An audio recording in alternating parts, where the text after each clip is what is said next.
நாகப்பட்டினம் மாவட்டத்துல தொடர்ச்சியா கனமழையானது விட்டு விட்டு பெய்து வந்தது. குறிப்பாக நேற்று நள்ளிரவு கிட்டத்தட்ட ஒரு 3 மணி நேரம் விடாது கனமழையானது பெய்தது.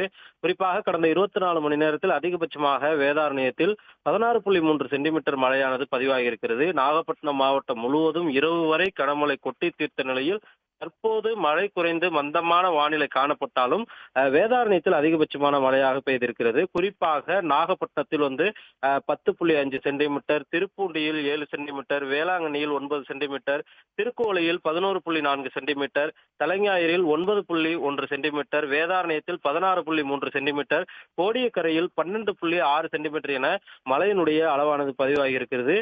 குறிப்பாக வேதாரண்யத்தில் 16 சென்டிமீட்டர் மழை பெய்தாலும் மழை காலத்திற்குண்டான அனைத்து முன்னெச்சரிக்கை நடவடிக்கைகளும் சிறப்பாக செய்யப்பட்டிருப்பதாகவும், பொதுமக்கள் மழை காலங்களில் பாதுகாப்பாக இருக்குமாறும் மாவட்ட நிர்வாகத்தினுடைய அறிவுறுத்தலை பின்பற்றுமாறும் மாவட்ட நிர்வாகம் அறிவித்திருக்கிறது. இந்த நிலையில் காலையிலிருந்து மழையானது ஓய்ந்திருப்பதால் பள்ளி கல்லூரிகள் வழக்கம் போல செயல்படும் எனவும் நாகப்பட்டினம் மாவட்ட ஆட்சியர் ஆகாஷ் தெரிவித்திருக்கிறார்.